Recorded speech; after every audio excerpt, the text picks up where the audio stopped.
I would ask everybody who's here to, if you could just reflect upon where you're joining this meeting from and about the tradition of these lands and whose people were first on it. This panel is about vision and practical alternatives for building a better world. I'm sure that you've joined it because you've already had an opportunity to see the outline.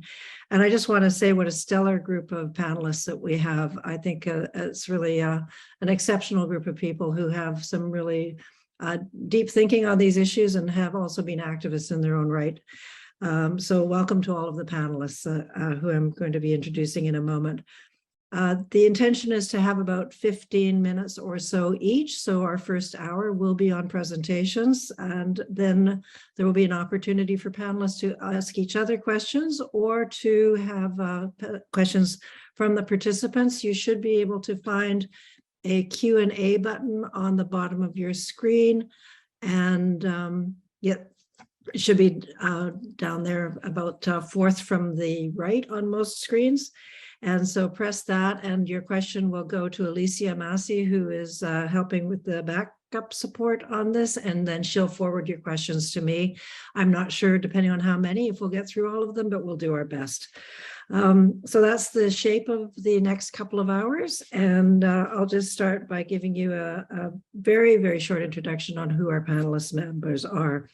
The first is Bill Carroll. And Bill has been a co-director of the Corporate Mapping Project.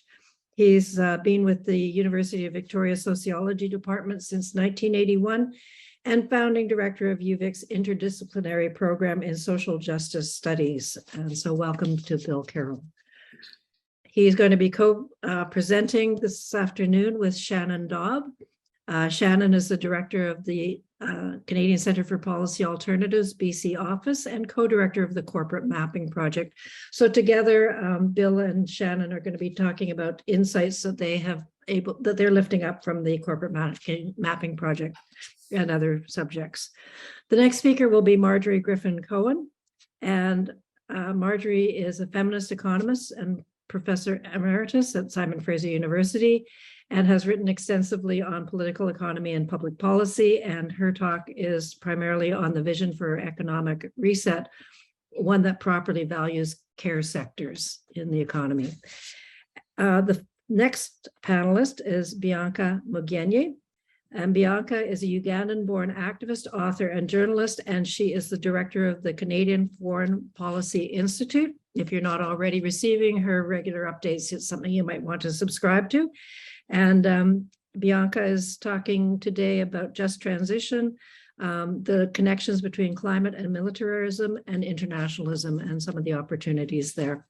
I'm going to, of course, invite all of you to expand on these. And if I've missed your topic a little bit, you can reframe it as you wish. And then we're going to wrap up with Jim Stanford. Jim is an economist and the director of the Centre for Future Work, and he's one of Canada's best-known economic commentators. He's on the news pretty regularly these days, providing an alternate vision to what we most often get told. And today he's going to be speaking about redefining the concept of the growth in the model and reshaping it in terms of economic sustainability and how growth gets factored into that as an objective or as a consequence.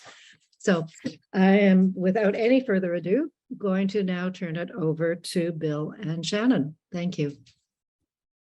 Thanks, Joey. I'm going to start and then pass the mic, as it were, over to Bill. And I am joining today from the stolen, unceded territories of the Musqueam, Squamish, and Tsleil-Waututh nations. And as Joey said, we're going to share some reflections from the Corporate Mapping Project. And I'm going to see if we can get the screen share going here. Does that show okay?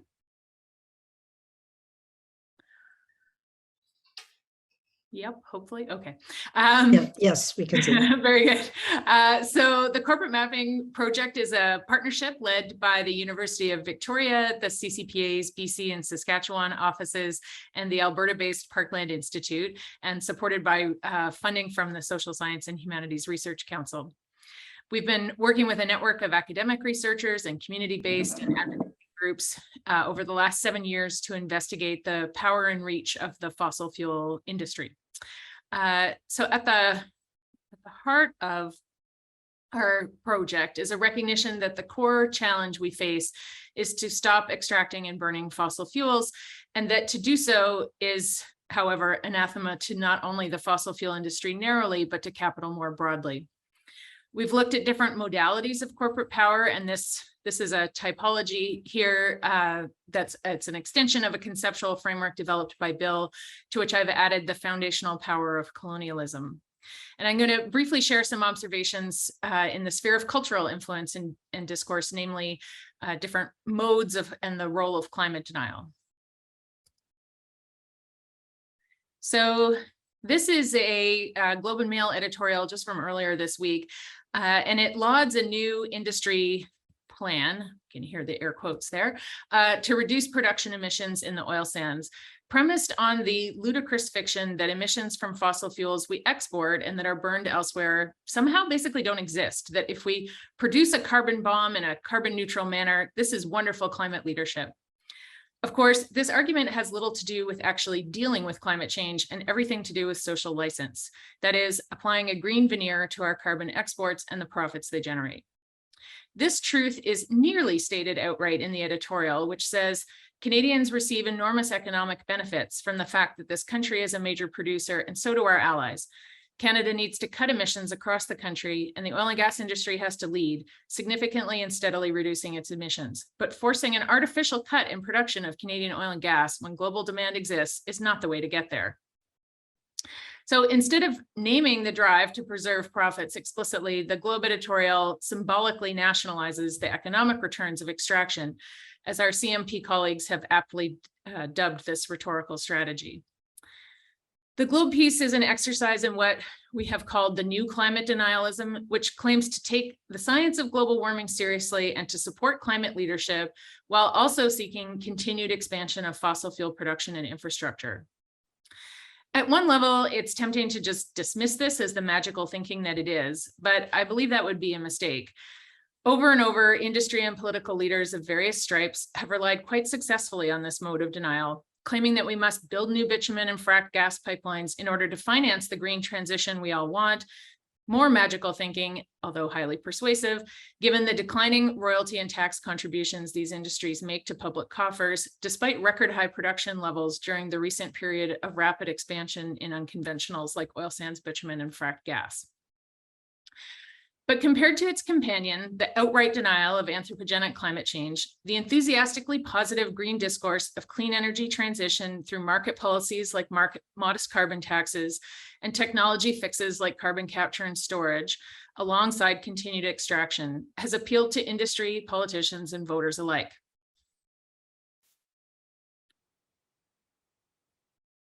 Those who studied the rise, what we call traditional climate denial has not gone away, however. Scholars and journalists and others who have studied the rise starting in the 1980s of the US-based climate denial movement have documented the close interconnection of political conservatism and the climate denial movement, made up of right-wing think tanks, industry groups, bloggers, pundits, and others, with the backing of corporations like ExxonMobil. Of course, the denial movement has played an important role here in Canada as well, most recently in the linking of right-wing populism and extractivism. Today, we see this mode of denial largely finding expression through what my CMP colleagues have called extractive populism or petro-nationalism. Shane Gunster defines this as an inflammatory brand of political rhetoric with three core premises: that oil and gas extraction benefits everyone, that this beneficial industry and its workers are under attack by political and environmental elites, and that it must be defended by citizens who, as the now famous slogan says, heart Canadian oil and gas. Shane and other colleagues in the CMP have traced the ways that powerful industry groups like the Canadian Association of Petroleum Producers help to foment and subsidize the development of petropopulist social movement groups. A forthcoming publication from the Corporate Mapping Project by Bob Neubauer, Nick Graham, and Helena Krobath, along with a terrific recent article by my colleague at the CCPA Saskatchewan office, Simon Enoch, trace the linkages between the Yellow Vest movement, petropopulist efforts like the United We Roll convoy in 2019 and the occupation in Ottawa earlier this year. Ironically, while petropopulists rail against elites, especially the Trudeau Liberals, at the end of the day, both serve to protect the power of fossil capital by obstructing the kind of transformative action that's required even to mitigate at this point the worst impacts of global warming. And while outright denial and its petropopulist offshoots are an easier target, in my view, this new denialism is just as dangerous.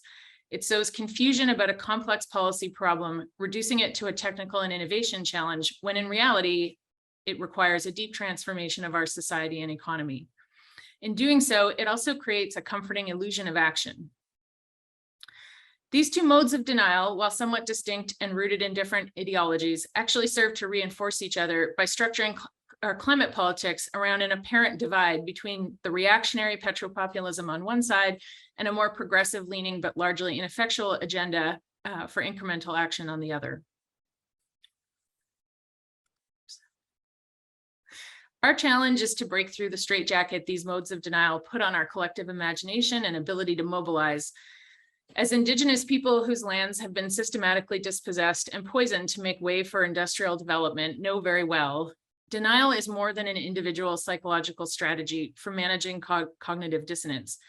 It is a collective phenomenon as well, one that unites too many people in a reluctance to challenge fossil capital despite the increasingly obvious need for transformative change, as we cling to the illusion that we can somehow, as the Globe editorial brain trust would like us to believe, have it all. Now, I'm normally a fairly hopeful person, so I'm sorry to end on that somewhat depressing note, but I'm going to rely on my wonderful colleague, Bill, to bring the hope today. So over to you, Bill.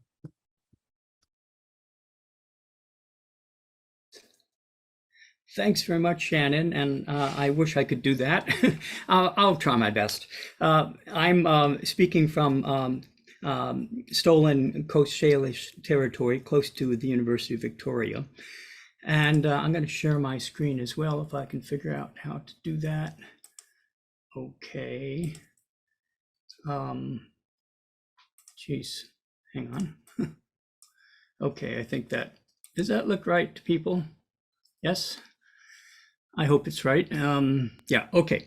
So reflecting on what we have learned about the regime of obstruction that Shannon's been talking about, it's clear that the ecological crisis cannot be resolved without a timely shift from capitalist to eco-socialist logic. In conceptualizing that shift, we need to clarify the relationship between democratic socialism and social democracy. So I want to try and do that a little bit here. Social democracy is more process than end state, and it comes in two versions, only one of which opens the door to democratic socialism. Shallow social democratization accepts the parameters of economy and state and works incrementally within them to subvert capitalist power. It thereby reproduces that power, but tries to shift its balance by extending public goods through welfare state programs and bolstering trade union rights. Deep social democratization means making good on a raft of UN declarations, not only on civil rights, but on economic, social, and cultural rights, and of course, UNDRIP. We can add human rights to clean water, to post-carbon energy, broadly to a healthy environment. A deep conception of these rights views them not as personal possessions, but as relationally, implying that institutional structures should be reformed to enable their full exercise. In settler colonial formations, deep social democratization involves a twofold decolonization. In a literal sense, this means supporting Indigenous peoples in the resurgence of their lifeways, offering, within a framework of land back, empowering alternatives to the neocolonialism of corporate partnerships. For non-Indigenous folks, deep social democratization involves democratization of life worlds, decolonization of life worlds. For, as Jürgen Habermas has argued, our everyday lives and the public sphere itself have been colonized by consumer capitalism's commodification of everything. And the public sphere itself, basically, in addition to that, the public sphere itself has been colonized by the state's bureaucratic practices informed by the rule of experts. In this sense, decolonization means decommodifying everyday life, eroding top-down power over culture, media, and politics, replacing it with a participatory democratic set of venues and practices, bringing democratic decision-making down to local levels where feasible, and revitalizing the public sphere, thereby reviving the real basis for democratic life. Now, social democratization also involves reform, of course, at its center. Traditionally, reforms are constrained by what seems possible within the extant system. In contrast, non-reformist reforms disturb the status quo in ways that build popular power. Deep social democratization views policy issues through a prefigurative lens. The point in reform is to activate processes that weaken corporate power while building alternatives. Energy democracy, a key initiative in the here and now, amounts to a bundle of these non-reformist reforms that can move us toward democratic eco-socialism through free public transit, community solar projects, and all sorts of other initiatives. At different scale, some non-reformist reforms directly challenge capitalist class power, a leading example being the Meidner Plan. Rudolf Meidner, the architect of Swedish social democracy, realized at its high tide that giving capitalism a human face is not enough. His plan to gradually transfer ownership of large corporations to workers and communities was not adopted. Swedish Social Democrats chose the path of shallow social democratization. More recently, under Jeremy Corbyn's leadership, the British Labour Party proposed an inclusive ownership fund, which for shallow social democrats was one more reason to assassinate Corbyn's character. Non-reformist reforms disrupt business as usual and the common sense it informs, and generally receive thumbs down from mainstream media. They often involve decommodification of transit, of post-secondary education. Crucially, non-reformist reforms are empowering. They promote more participatory democratic governance, as in housing and other cooperatives. The need for such governance shift in privately owned corporations is obvious, but it also applies to public institutions whose public interest mandates have faded, like BC Hydro or the CBC, or most glaringly, the Bank of Canada. The outcome of deep democratization is transformation, not only of our situation, but of ourselves. We shed our neoliberal identities as consumers and taxpayers. We become engaged citizens, protagonists in a collective project. But such radical change can only be won through a struggle for hearts and minds. Thus, a key element distinguishing democratic socialism is revolutionary vision.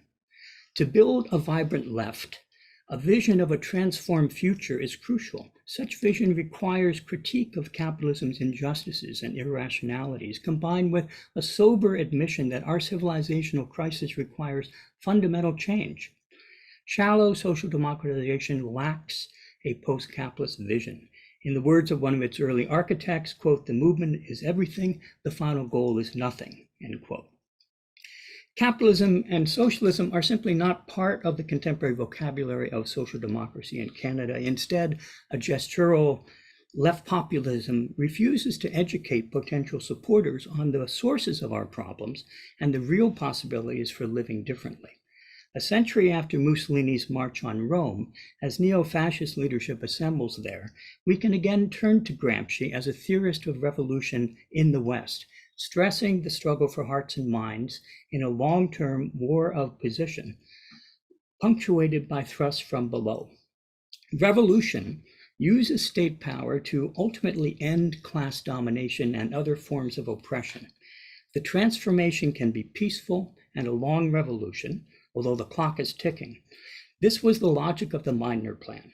In this sense, democratic socialism incorporates strengths from both the revolutionary and the social democratic currents that have defined the left. Winning the hearts and minds of the majority means promoting a vision of a transformed future and a plan for how to get there through popular education and political programs that enable citizens to become protagonists in making history. Outside Quebec, none of this is evident in Canada today. Indeed, revolution is now a term that the right owns. while Social Democrats shill for neoliberal capitalism with a human face. Mike Harris's Common Sense Revolution is now 27 years old. Pierre Poilievre is the latest actor reading from this revolutionary script. Yet, as Naomi Klein has noted to conclude, the climate emergency changes everything. The crisis will not only deepen, creating opportunities to rebuild a democratic left around a revolutionary vision of green transformation, but this message will resonate with growing numbers of Canadians.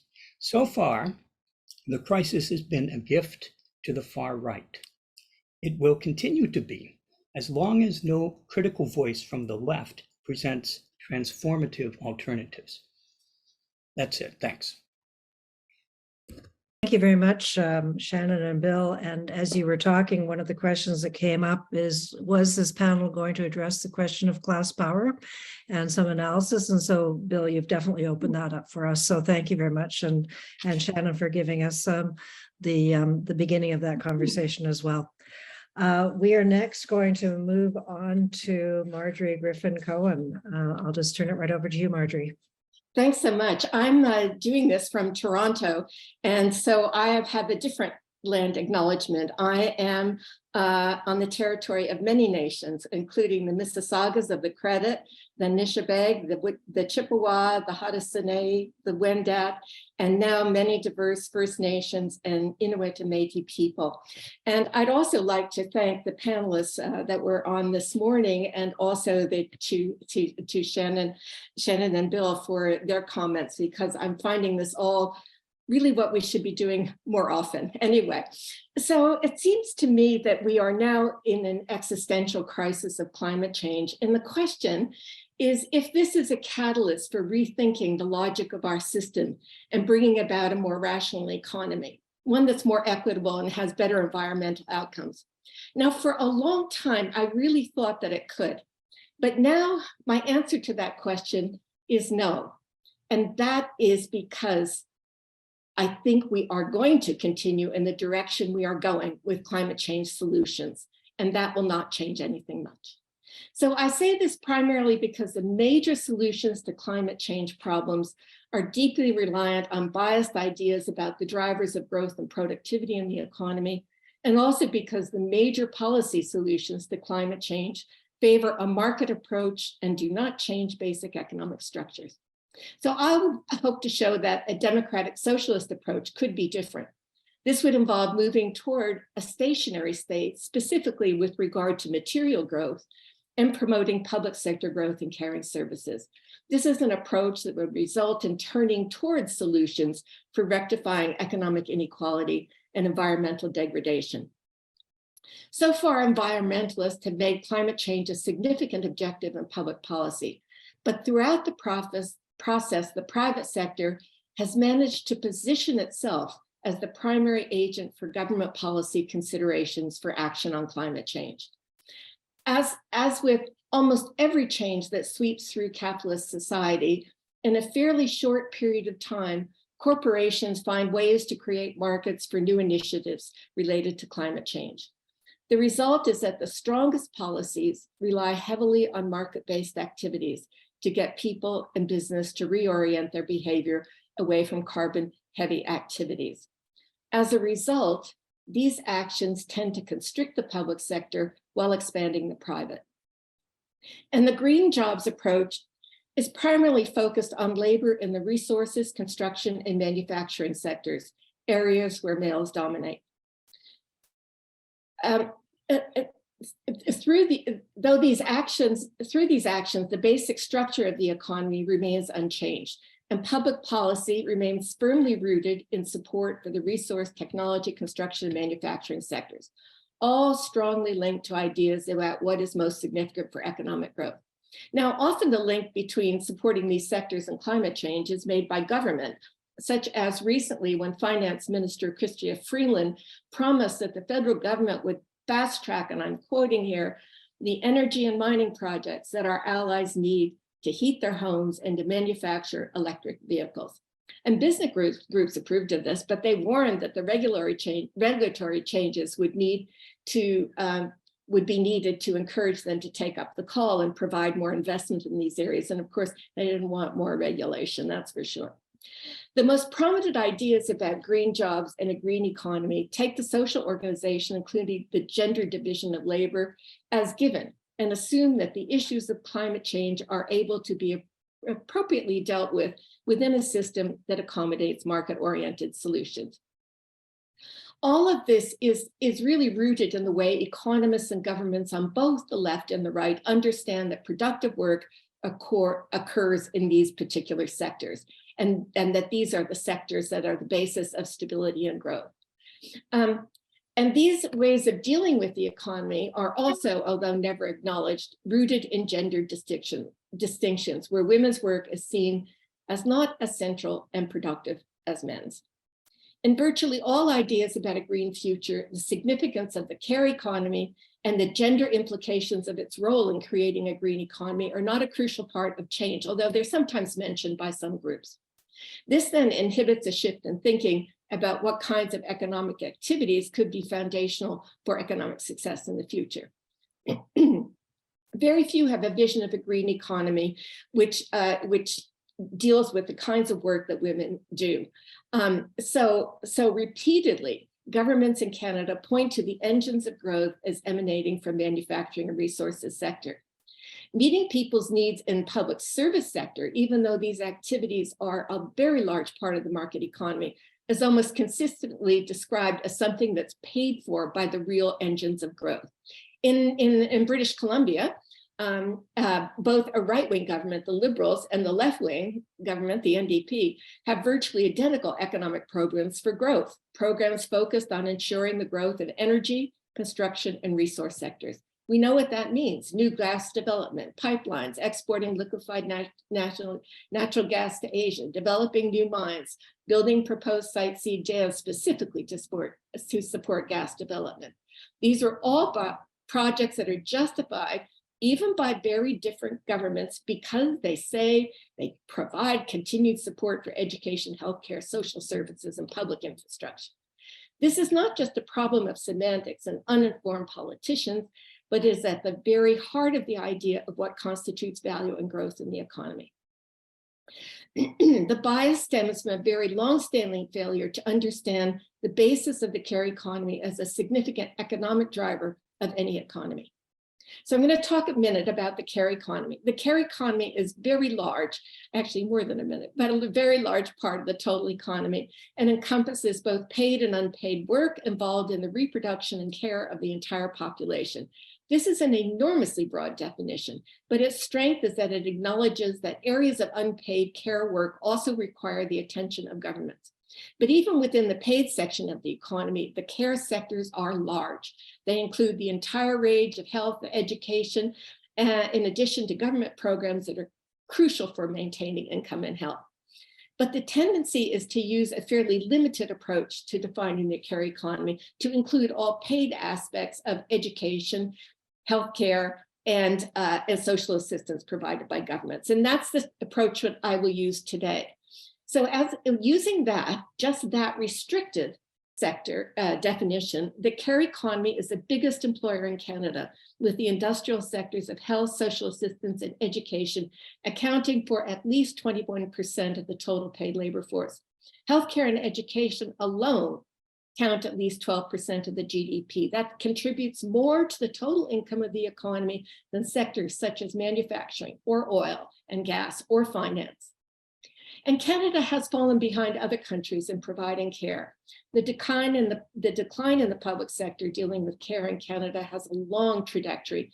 But as we all know from much research that's been done at criticizing austerity, we saw it particularly with the mid-90s federal budget, with NAFTA and the escalation of austerity and budgets and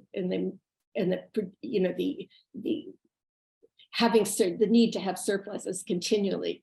So according to the OECD, Canada has lagged in providing for public care and has held this distinction for over 25 years. Canadian governments now spend a smaller proportion of the national income on social services than they did in the early 1990s. Even the US spends more on social programs through governments than Canada does, and that's something that is really quite extraordinary to think about. The important point to make with regard to these comparisons is that Canada can afford to spend more on care. And if Canada just became average by having average of the OECD countries, by having the government spend 2% more of the national income on social programs, it would mean $46 billion more a year for care. This would go a long way toward shoring up some of the most serious deficiencies. But there are economic blind spots. During the pandemic, governments realized the significance of the care sector. As we all remember, I hope, Canada had the highest rate of COVID deaths in long-term care facilities among rich countries. And as this was publicized, we kept hearing, never again, this can't ever happen again. And initially, more public money was devoted to raising wages, although conditions have remained the same in the post-pandemic period. And in the post-pandemic period, governments are largely returning to the same approaches in the formal sector.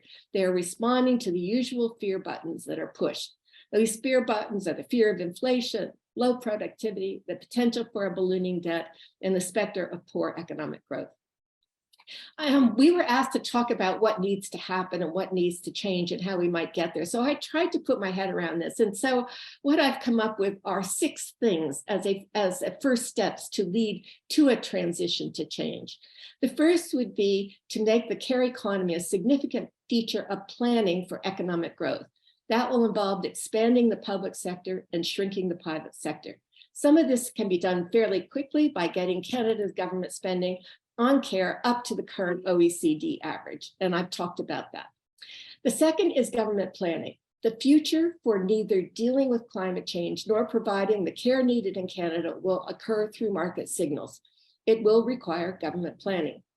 In the care sector, this means providing nationwide public sector programs to meet real needs, especially for healthcare, long-term care, home care, mental health, addictions, we can go on and on. We don't have enough national programs and we need them. At the same time, the immediate objective should be to increase social care spending to what it was in the early 1990s in Canada. All OECD countries had much higher rates, and with Sweden's, of course, was the highest with 35% of the GDP, and it certainly did not ruin that economy. And we need to ensure, the fourth one, is that we ensure all new public sector spending on social programs is only for public or nonprofit provisions of services. This is not happening to public money at the moment. For example, almost all new childcare dollars is going to the private sector provision in BC. And in BC, the public support of private school has grown considerably since the NDP is in office. Also, the expansion of private long-term care sector is extensive. In fact, in Ontario, that is the only expansion that is occurring, even after the disastrous results of COVID-19 and private care. And the expansion of private healthcare through corporations like TELUS is occurring throughout the country. Well, I can go on and on about privatization, but these are examples. The fifth stage would be to focus on changes in trade agreements. This is a blind spot in thinking about climate change, but the logic of the agreements greatly expand the production of things explicitly for trade around the world. That is the point of the agreements. And built into the agreements is a bias against the public sector provision of services and goods. These agreements are the overarching framework for all economies that sign on to them. We now know that the exploitation and exports of resources and the maniacal manufacturing of more and more things that are irrelevant to a good life is highly damaging to the environment. The superstructure of global free trade systems encourages and promotes this kind of economic activity and insists that all countries pursue it. And the sixth is changing the focus of growth from market-driven expansion to planning for a stationary state. So this is what I have in mind. This would involve limiting the expansion of material growth to population growth.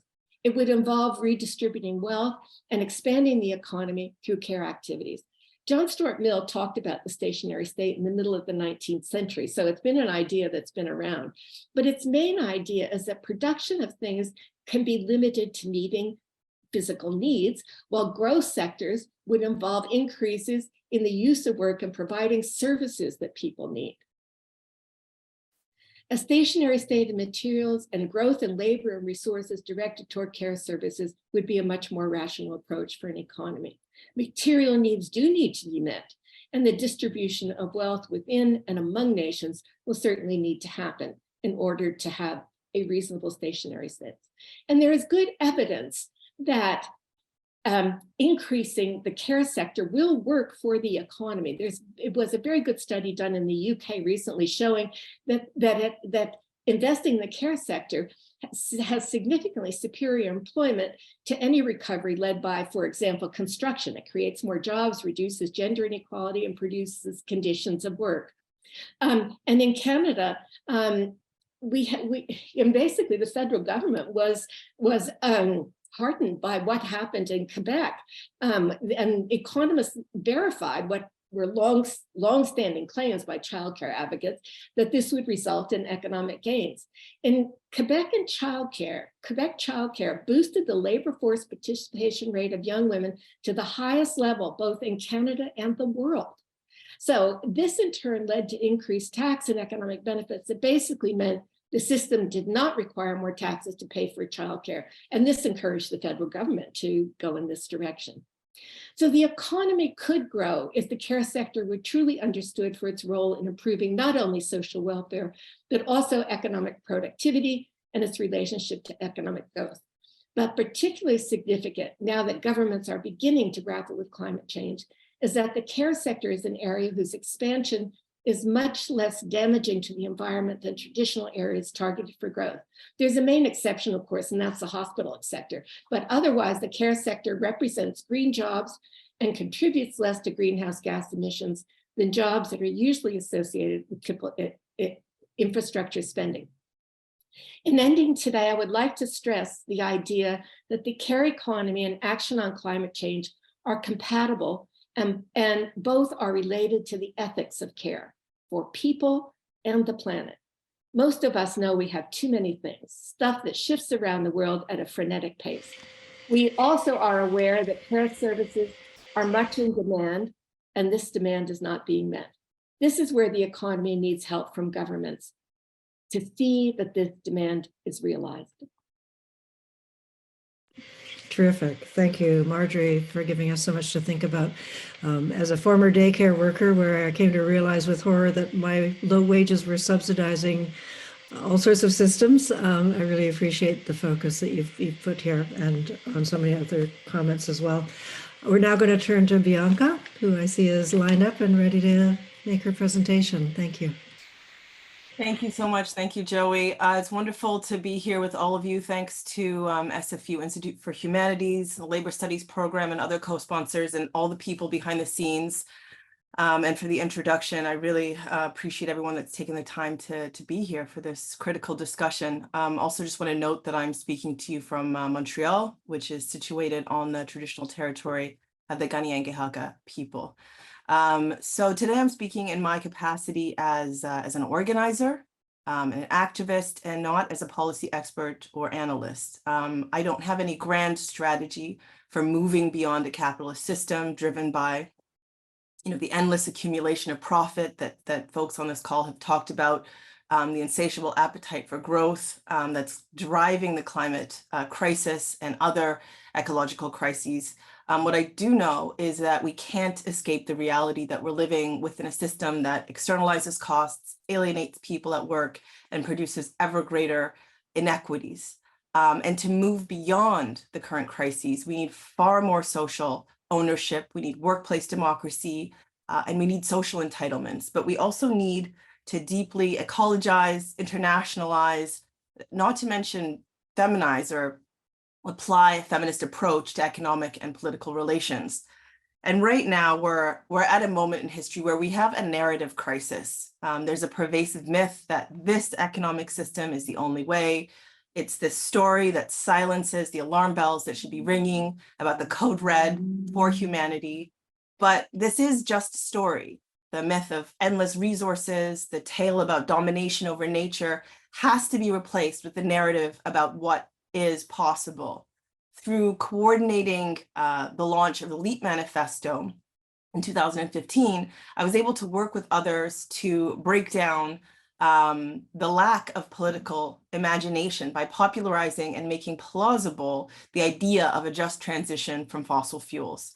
It sought to find solutions and to put forward a vision for redressing overlapping economic, environmental, and social crises in a way that benefited as many people as possible living in Canada. And I want to start by sharing two campaigns that we participated in during my time at the LEAP that really brought together coalitions and sought to broaden the political imagination, and I think are relevant to this discussion. So one of these projects was called Delivering Community Power, and it sprung from the realization that there are simply too many overlapping crises to address each of them in isolation. And it proposed turning Canada Post into an engine for a justice-based transition to a post-carbon economy. So starting with the greening of the post office itself, energy retrofits, solar-powered rooftops were feasible, made in Canada fleet of electric delivery vans. They have the biggest fleet of vans in the country, of automobiles. It also imagined an expanded role for Canada Post to centers of community care and economic development, things like delivering locally produced food, checking in on elders. And with more post offices than Tim Hortons in Canada, there are huge ecological gains that could be made from turning the biggest retail network in the country into hubs of green innovation. And what's more, the addition of postal banking could offer affordable loans for financing, renewable energy development, and other green initiatives. And many of these are things that happen in other parts of the world as well. A lot of these are not actually new ideas, they're just brought together. And this was supported, Delivering Community Power, by a coalition of more than 50 organizations, including the Canadian Union of Postal Workers. And it asserted that Canada Post could be a leader in our country's leap away from fossil fuels while redistributing power from corporate Canada and maintaining good public sector jobs. You can find out more about that at deliveringcommunitypower.ca. Another visionary project that was championed by the LEAP is called Reclaim Alberta.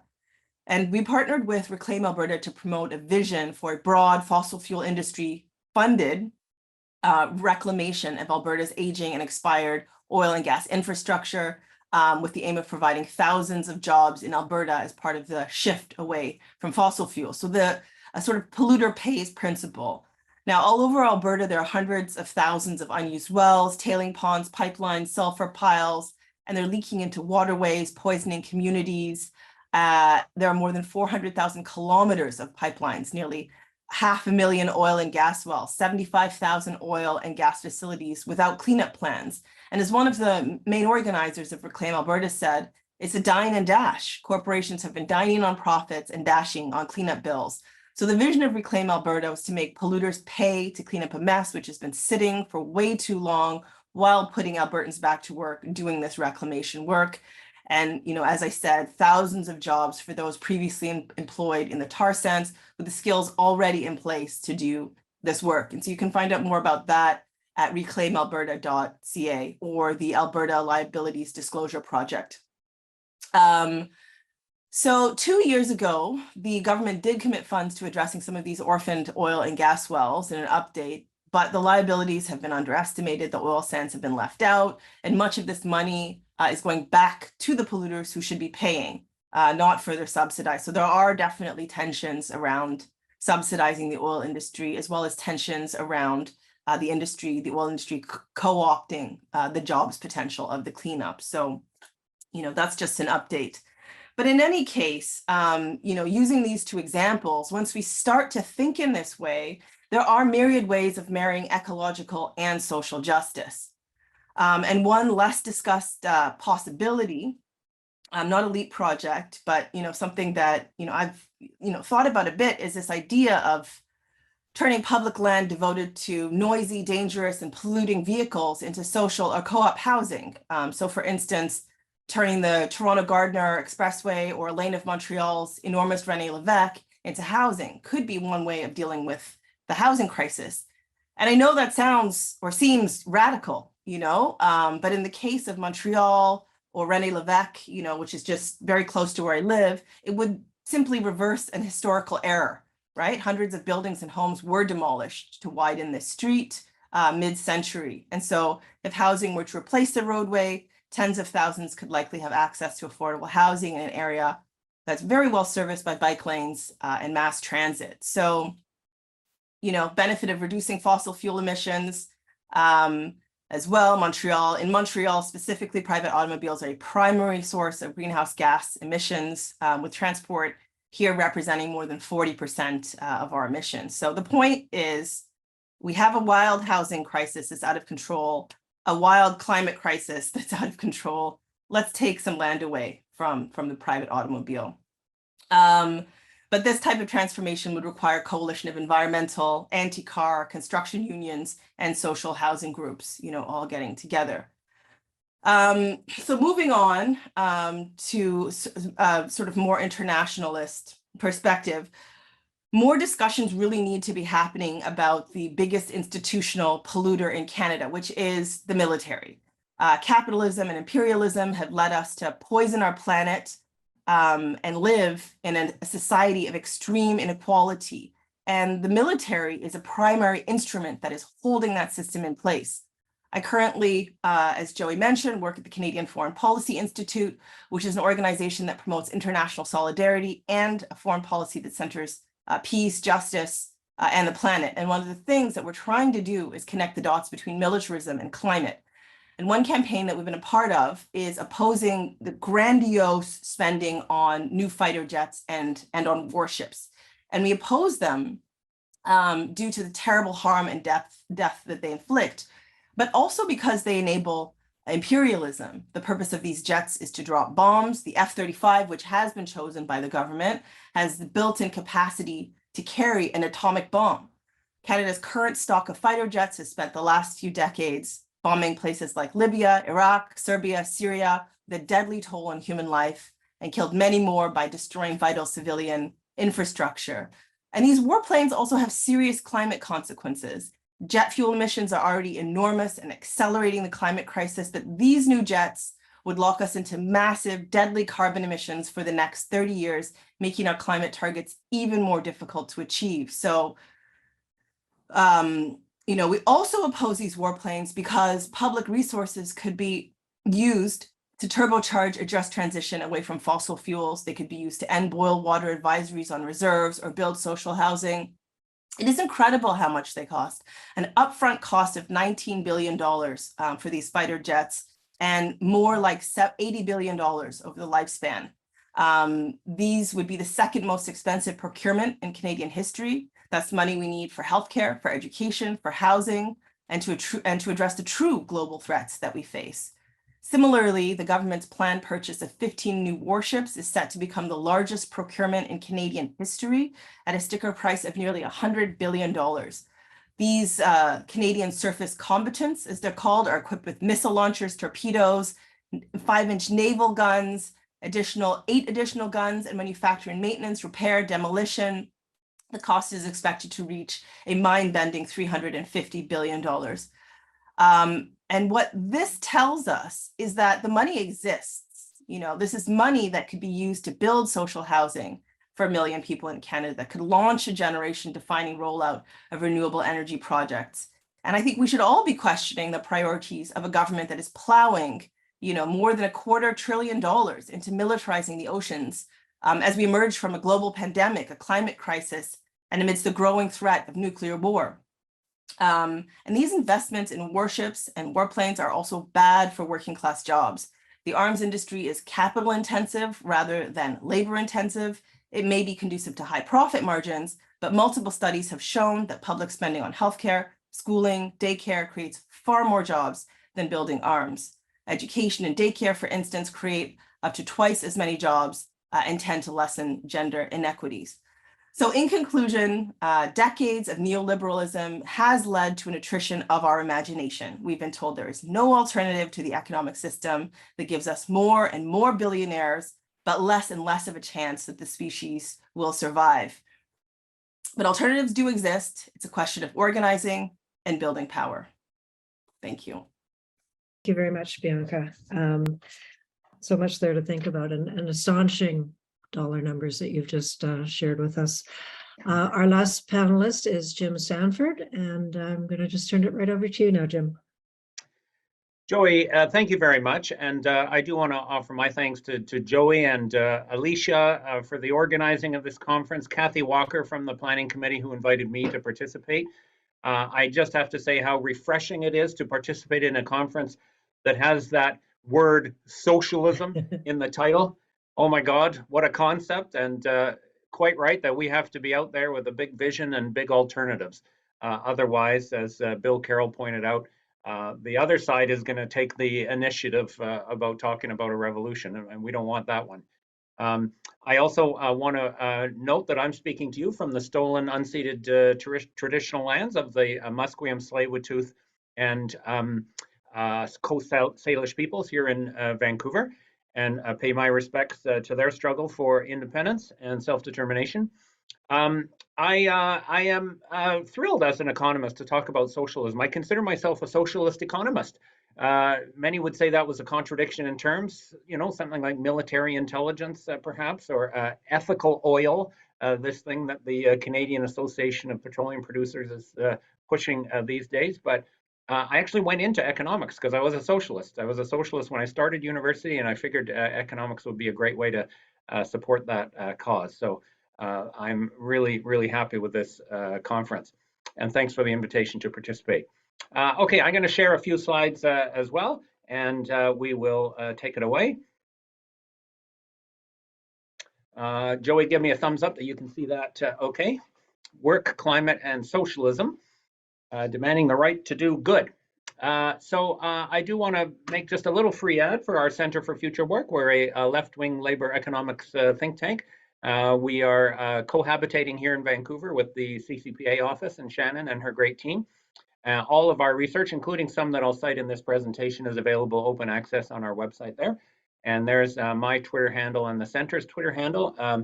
If you'd like to join the conversation, you're welcome to tweet from this presentation. I'll just start with my understanding of how the economy works. This is a very materialist understanding. I think that how we understand the economy is we understand it as the sum total of our work as human beings, our productive human activity, broadly and properly defined to include whether it's paid work or unpaid work, whether it's work producing goods or work producing services, whether it's work in a private sector undertaking or a public sector or community undertaking, it's still work. And I think this is kind of simplistic, but I think it's important when we start to try to unpack what work means for the climate and the environment. It is, after all, our capacity to work, our ability to use our brains and our brawn. Our brawn is our ability to do physical labor and move things. Our brains is our ability to think and communicate and conceptualize and solve problems. And the use of our brains and brawn in all of those different ways, not just paid wage labor, okay, but all productive activity, including unpaid labor that goes on in our homes and communities and is very unevenly distributed across gender and across ethnic and racial groups. That is the only thing that adds value to what we're able to harvest from nature. And of course, we have to get a lot smarter and thoughtful and careful in how we harvest those resources from labor. We don't use or from the environment rather. We don't use the term the free gifts of nature, which used to be the common term in economics, because they aren't free and they aren't unlimited. But the reality is all the work that we do involves nature and inputs from nature, including the basic ecological benefits of land to stand on and air to breathe and water to drink. But of course, also all the resources and raw materials that we take from nature and have to learn how to do that more sustainably. Everything we do, including services, including caring services, requires those inputs from nature. Some use inputs from nature more intensely than others, but there is no job out there that just we use our bare hands for. Not even a massage therapist. Okay, you think a massage therapist is someone who just uses their bare hands. Not so. You need to have a table for the client to lie on. You need to have oils, otherwise it's very uncomfortable. You need to have a stereo system to play yoga music in the background. You need a towel to cover the client's butt while you're doing that massage. So all activities involve inputs, material inputs that we harvest from nature, including caring services. And at the end of the day, what we call our GDP, and there's lots of problems with how we measure GDP, but any other measure of the aggregate value of our economy is the sum total of the value that's added through our work, our brains and brawn, to transform what we harvest from nature into useful goods and services. And again, this sounds simplistic, but I think it's important for understanding how we understand the crisis in the environment and understand as socialists what we're going to do about it. And this, I think, leads me to challenge some of the rhetoric that we hear from some sections of the ecological movement, that growth, economic growth, is the source of the problem of the climate crisis that we're facing, and that the solution to that climate crisis is to stop growing or even to degrow, to shrink the size of the economy as we conventionally understand it. And there's a very anti-capitalist version of this. They aren't all anti-capitalist, but there is an anti-capitalist version which says, moreover, growth is embedded in the DNA of capitalism as a socio-economic system, and this is why we have to have an anti-capitalist perspective in order to achieve a degrowth economy. In my judgment, I think that this misunderstands both what growth is, and I think it misunderstands capitalism. And I'll put out a few ideas on that score and look forward to the discussion. If in fact the economy is the sum total of our work, which is my conception I laid out there at the beginning, then what we call economic growth simply means doing more of it, doing more work. Now, that says absolutely nothing about what kind of work is done. Is it useful work? Is it useless work? Is it destructive work? And there's all kinds of examples of each one of those categories. So saying that the economy is growing tells us almost nothing. It tells us that more work is happening, and we've come to associate it with more open pit tar sands operations and other things that are destructive, but it also is associated with exactly the things that Marjorie and Bianca were talking about: more caring services, more construction of public housing. That is absolutely work. And we can all look out at the world and see a huge long list of things we have to do, lots of useful work that needs to be done. And I think the key issue is, how do we put people to work doing useful stuff and stop the work that is environmentally destructive? Let's do more of the useful stuff. And I think we're all on the same page there. I think the degrowth narrative also misunderstands capitalism as saying capitalism is intent on growing. That's absolutely wrong. If in fact growth was the goal of our system, we would be operating all the time like we were in World War II, with every single productive resource thrown at the task of production. And that is not remotely how our economy is managed. And the people running our economy are not interested in maximum growth, not remotely. In fact, during the neoliberal era, they have been strictly curtailing growth in order to deliberately undermine the power, the economic and political power of working people to demand a better share of that growth. It has been an absolute goal of neoliberalism to control growth, and that's why growth has slowed down dramatically compared to the pre-neoliberal era. And we've got a great example of how the system is controlled to limit growth, not maximize growth, right now. We've got the Bank of Canada has increased interest rates 5 times since March. They're going to increase it a 6th time next week. Their goal is deliberately to slow down domestic demand. The leader of the Bank of Canada, Tiff Macklem, said just the other day in Washington, the Canadian labor market is overheated. There's too many people at work. Literally is what he's saying. And they're deliberately slowing down the amount of work that's done in the economy, even though we haven't even got back to where we should be after repairing the damage from the pandemic. We had an enormous dramatic downturn during the pandemic in terms of our GDP, which is one way of measuring the sum total of our work, a flawed measure, but it's an important measure. And we were gradually, we had an initial big bounce back that was very surprising, including to me. Then we were gradually trying to get back to where we should be. Still weren't there yet.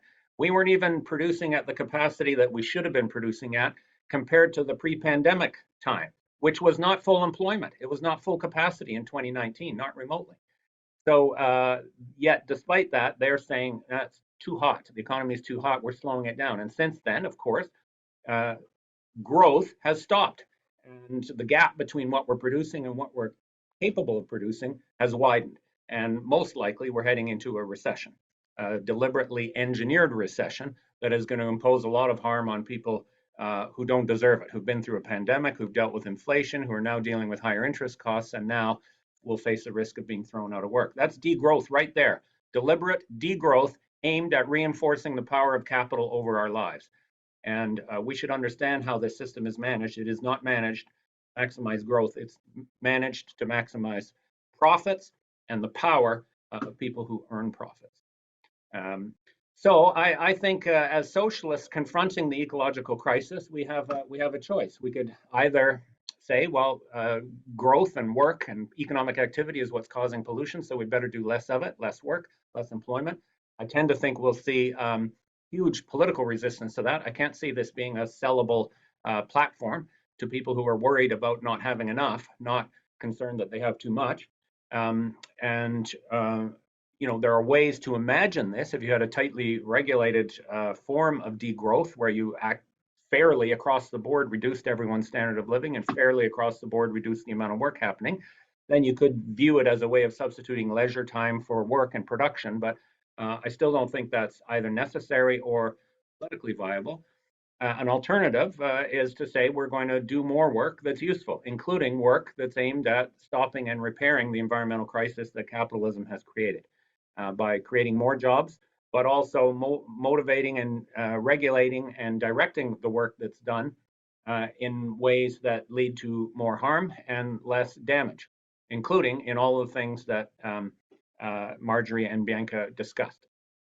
Caring services, public housing, and other things that we absolutely need and that don't fall from the sky. We have to work for them. In terms of the transition away from fossil fuels, and Shannon and Bill were bang on to say this is a regime of destruction and we have to stop the use of fossil fuels, absolutely. That means we need to replace that work with something else, not just shut it down. And that's where we need an active transition plan that involves putting people to work doing good things instead of destructive things. I'll refer to some work that I've done. This is from my book, Economics for Everyone, which is meant to be an economics book of a sort for social activists.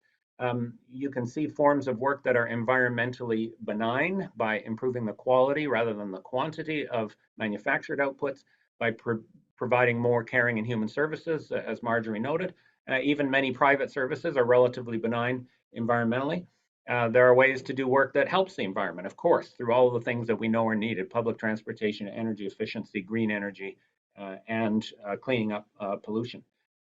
We can also improve our standard of living. This is very important to have as one dimension of it. I don't think it's the magic bullet solution, but one dimension of it is to have more time so that we have a higher material standard of living, but we also have more time to enjoy it with. And historically, workers have indicated they want some of both. They would like higher material standard of living, they would like higher incomes, but they would also like more time. And the reduced work time demand has disappeared during the neoliberal era for lots of reasons, and we should put it back on the agenda.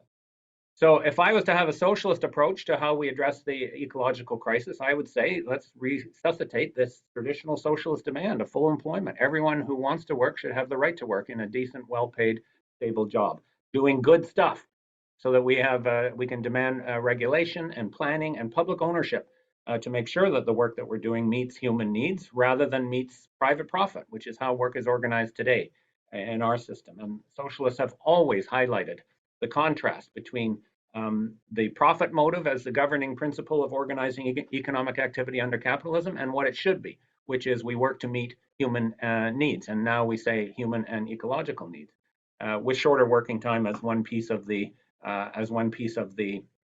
vision. In that book, Economics for Everyone, I proposed a kind of agenda of policies that I think is important. It's not socialism. It's a big step, I think, in the direction. This is maybe the deeper form of a reformist step towards socialism that Bill was talking about, that I call a high investment, sustainable, full employment economy. The basic idea is to get more work, and to get more work, you need more investment in capital and technology and workplaces and facilities and innovation than capitalism is delivering. Capitalists, frankly, have lost the work ethic. This is clear when you look at the data on the decline of private investment in Canada and many other industrial countries. Canada is one of the worst. Private investment spending by the business sector, despite very high profits, has been abysmal. So we need to, first of all, kick them in the ass. If they're going to make that money, they got to reinvest it. But more importantly, redirect the resources towards public and social investment. and then manage the economy to maximize the benefits of that economic activity, of that work, of that investment, of that growth. Growth is not the goal, but this will show up as growth in the sense that it will show up as more work and more value added from that work. And we've got a whole lineup of different tools to make that happen. On the crucial issue of fossil fuels transitions and the movement away from fossil fuels, which we all agree is absolutely essential, if you took this approach to it, you could map out a vision of transition away from fossil fuels that was very liberatory, that could see people maintaining the right to work and have decent incomes and not have any displacement whatsoever. The idea that fossil fuel jobs fossil fuel workers are going to be thrown under the bus by the necessary transition away from what they do is absolutely manageable if we go at it with a plan, with time, and with public ownership. And I'll just very quickly conclude, Joey, by referring to work that we've done through our center on planned employment transitions for fossil fuel industries. The work goes through and it evaluates, first of all, how many direct fossil fuel jobs there are in Canada, and it's way less than the propagandists for the energy industry claim. Well under 1% now of total employment in Canada in direct fossil fuel transportation, refining and distribution tasks, and that share has been falling. It has been falling. So we're already, in this regard, transitioning away, but not fast enough, obviously. There's lots of alternatives to put people to work doing stuff that's useful rather than destructive. That includes work in green energy jobs and related jobs, but it also includes work in the vast majority of other industries in our economy that we need more of. So, you know, moving oil sands workers to installing windmills is one part of the solution, but it's quite a small part of the solution. There'll be lots of opportunities for them to do other meaningful, stable work in a system where we plan that transition and support it. And over the timetable that we're imagining phasing out fossil fuels, 20 years even is an ambitious one to phase them out entirely. Of course, we have to do this as quickly as we can. Most fossil fuel workers would retire in the course of that transition. So we described what a planned transition would look like. You have to downsize fossil fuel direct employment by about 8,000 jobs per year, which is obviously important to those 8,000 people, but it's tiny as a share of the overall labor market. More than half of that would be achieved through retirement. You could give an enormously generous targeted package, $250,000 per worker who had to make the transition to support early retirement or retraining or relocation or income insurance. If they took another job that paid less, the program would make up the difference. All of that for $1 billion a year, which is, there's an economic term for that, $1 billion a year. It's SFA, sweet fuck all. That means resources insignificant compared to the scale of the big problem. And when you look at all the other money flowing around the energy industry and all the capital investment that's going to be required for the energy transition, $1 billion a year to ensure that no worker gets laid off as a result of it is very, very modest. That work talked about the German transition away from black coal mining. It wasn't perfect, but they downsized and then eliminated that whole industry without a single layoff, including, this is what's interesting, including through nationalizing the industry. They nationalized the coal industry in order to shut it down, because that allowed them to plan the closure of different facilities in a deliberate, cautious, careful, incremental way, and relocate the workers, the younger workers, from facilities that were closing to those that were still operating, while giving support for early retirement for workers at any of the facilities, including the ones that were staying open. So very, very good example. And there's lots of other examples, including the shutdown of coal electricity generation by Ontario Hydro, also planned, also publicly owned. So I think socialists have a great argument about how fossil fuels can be eliminated through public ownership, planning, and regulation. To conclude, I think we're at a very dangerous moment, and I hear Shannon when she said she's usually optimistic, and so am I, but I think we're at a very dangerous moment, particularly with this reality that we're heading into a recession now that's going to be an engineered recession that people are just going to be furious about, and unfortunately, the Pierre Poilievres of the world are going to make hay out of this coming moment. the economic implications of a partial recovery from the COVID pandemic, and then have it snatched away as we go into a recession. We're going to see financial collapses, we're going to see disruption, we're going to see fear, and we're going to see a rise of right-wing anti-democratic movements as we've seen around the world, including in Canada.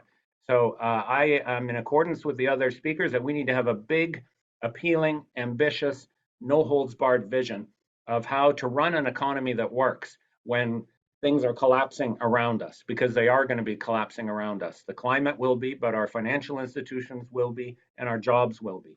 And in that regard, a socialist vision for building an economy that has lots of work in it. This isn't degrowth, this is full employment. Lots of work in it, but work that's doing good stuff, I think has a lot of potential as an alternative to the horrible things that we're going to hear from Poilievre and the others in the next little bit. So Joey and everyone, thank you very much, and I look forward to our discussion. Thank you, everybody. And as I recall, Jim, your book, Economics for Everyone, comes with two versions, a short and a long version of a study guide that makes it very accessible to people who would like to do this as a book club or as a group educational opportunity, which kind of goes back to some of what Bill was talking about in terms of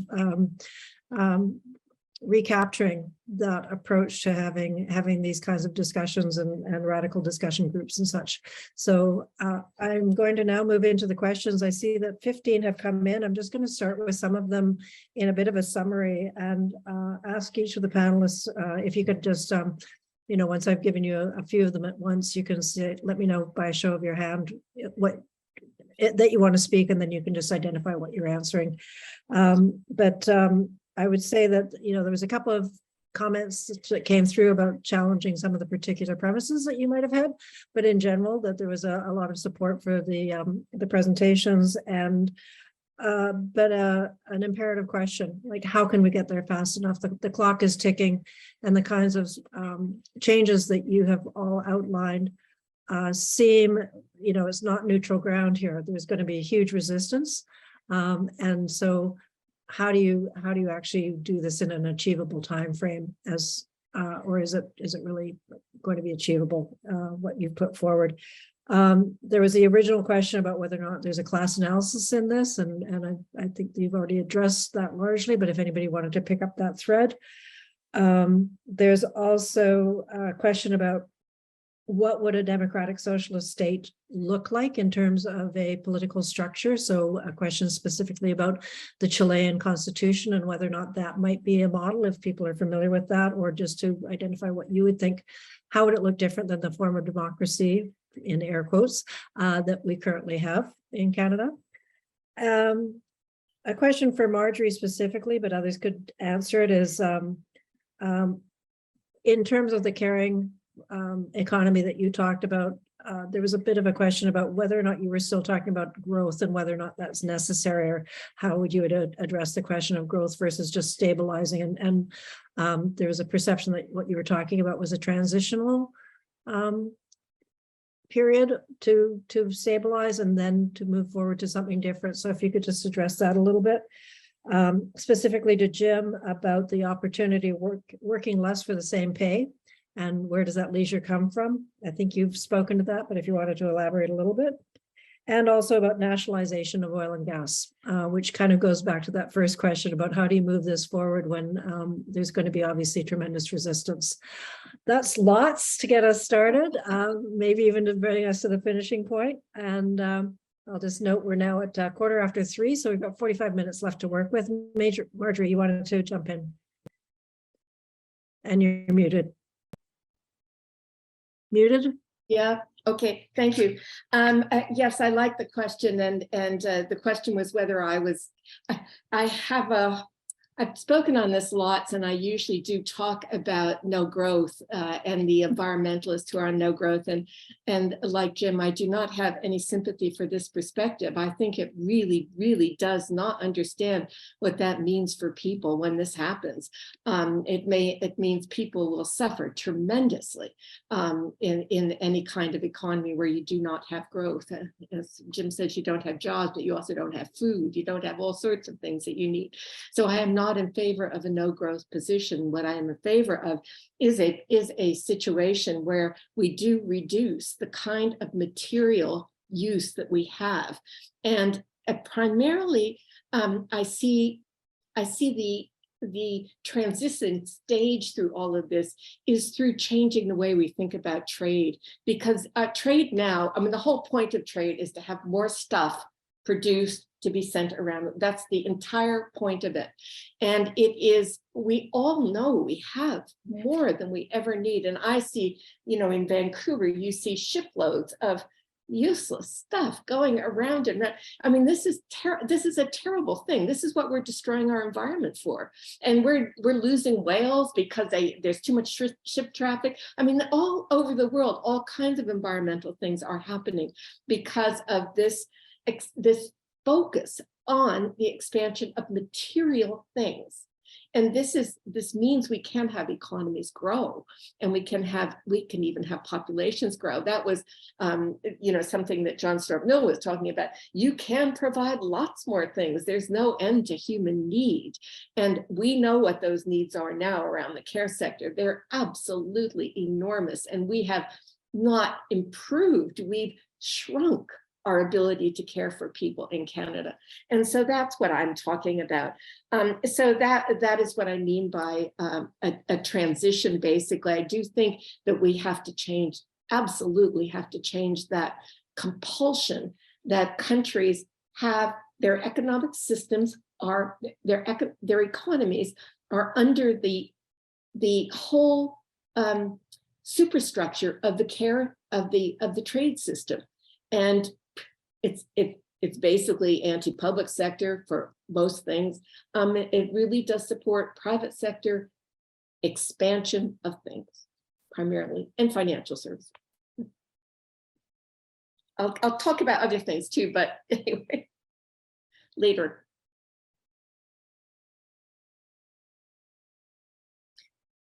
Oh, I think we've lost you. I'm sorry, I clicked it twice, and thank you. So thank you for the clarification, Marjorie. I think Shannon was the next person who wanted to respond, and I'm watching for hands from other panelists. Well, I just wanted to speak to the question of essentially, you know, can we get there fast enough, or how can we get there fast enough? And I mean, when I said earlier that I wasn't feeling as hopeful as I often or normally do, I think that's partly because I actually have just come to the conclusion that we're not going to. I mean, I don't think you can look around at what's been happening over the last, well, what's been happening for a long time in the global South, and that activists and climate leaders have been drawing our attention to, in fact, for a long time, with a climate justice focus and lens, but that we are now experiencing here as well in terms of extreme weather events and disruption from climate. I mean, this is hardwired in. A degree of warming that's quite scary is actually hardwired in at this point. And that's just the reality we face. I don't think there's too much point in pretending otherwise.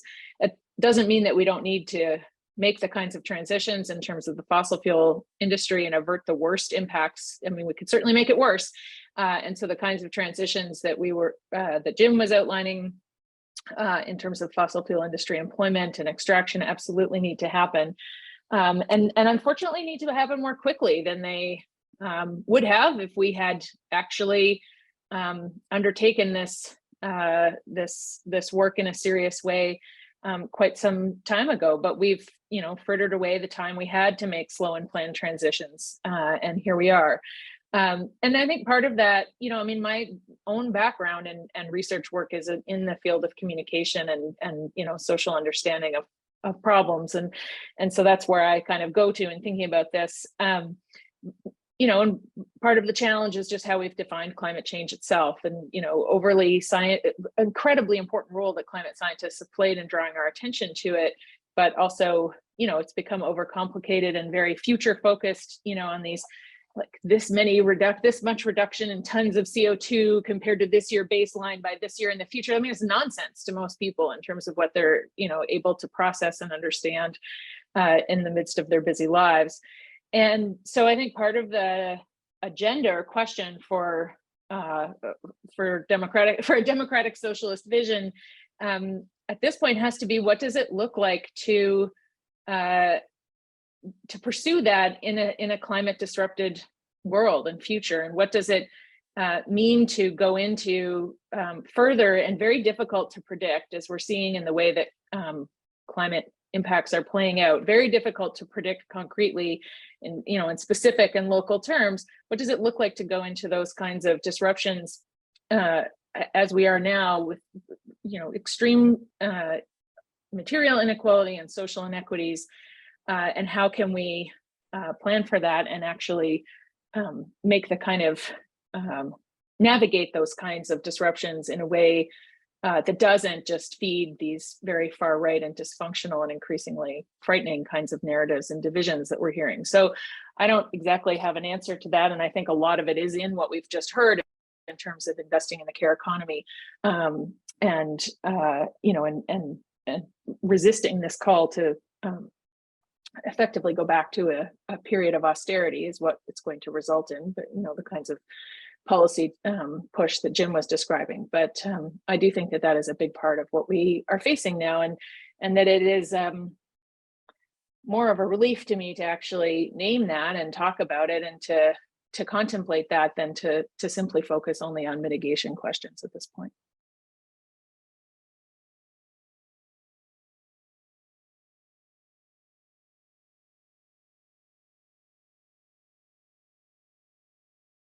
I'm sorry, I'm being muted by someone else, so I didn't realize I was. Bill, you're next.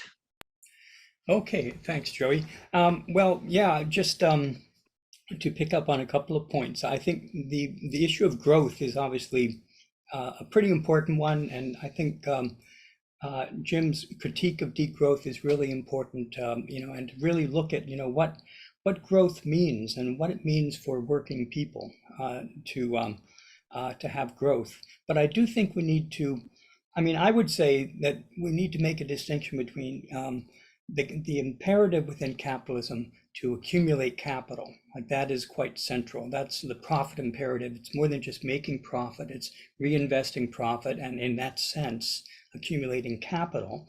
But accumulating capital isn't the same as growth, particularly under financialized capitalism, because so much of this kind of accumulation of capital now is an accumulation of fictitious capital. That is capital that is completely detached from the world of work, from the material transformation of aspects of nature to serve human needs, right?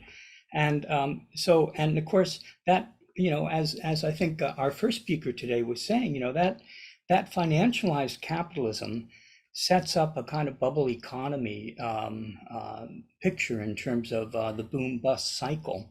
And we probably have the next financial crisis coming soon, not just a kind of recession in terms of a slower rate of accumulation and higher rate of unemployment, but also a deep financial crisis. I think that's probably what we're looking at. So that's something to keep in mind, that there is this distinction between growth. Generally, I think often when people say growth, they mean capital accumulation, but we need to be clear on some of these concepts. How do we get there fast enough? If I can just make a couple of reflections on that. I have to say I'm equally pessimistic. I think Marjorie expressed pessimism and Shannon did, and I have to say that the track record so far is terrible, that's for sure. And there's not a lot of good signs, although Roberta Lexier this morning made reference to the fact that polls show that most Canadians actually have a positive view of socialism and of a Green New Deal. So that's very interesting. Part of what's missing is the political agency, the political will to push for these transformative changes and push hard for them to occur quickly, because as Shannon just said, we're running out of time. This is a big problem. But I guess I would come back to Gramsci again, who I referenced in my contribution, that his favorite slogan was pessimism of the intellect, optimism of the will. And I think we have to hold on to that, because we're living in very dark times, but we need to hold on to an optimism of the will. That is the belief that through our efforts, we can change this rather, dark reality into something much brighter and a much better future for humanity. What would a democratic socialist state look like? Wow, what a big question.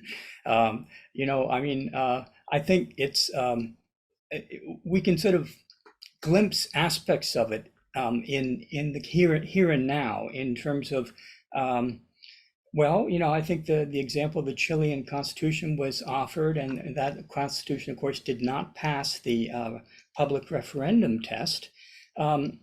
But there are other constitutions like Bolivia's and other Latin American countries, Venezuela as well. And you can see that there are processes for refounding the state. And I think actually we would ultimately need to do that in Canada through a constitutional, constituent assembly kind of process to write a new constitution that would be decolonizing, that would be, moving away from the status quo and decisively toward democratic socialism.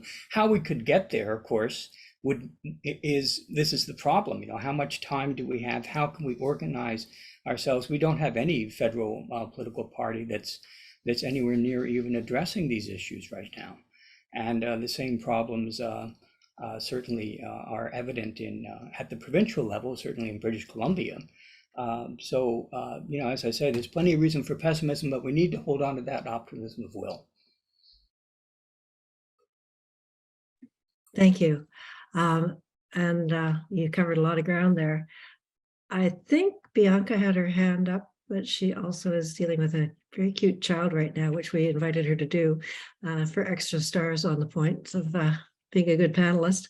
Bianca, did you have something you wanted to contribute to this? Yes. So sort of building on what Bill was saying, there was a question in the chat that said, how do we move beyond lobbying, petition, electing governments that only attempt to do a fraction of what's needed? And so I was just thinking about how important it is to sort of never stop with our elected officials. Grassroots pressure is so important, and for sure continue to do all the things, email them and get them to sponsor petitions and organize events with sympathetic politicians wherever possible, ramp things up if you need to, have rallies at their offices, occupy them if need be. And all of that's great. Obviously, we want to have sympathetic politicians, and wherever possible to actually get movement back politicians into power. But there are also sort of more different things that can be done. Polls, as William had said, political conventions are spaces where people can bring up issues. We saw that with the Elite Manifesto, and I think recently with the Palestine Resolution.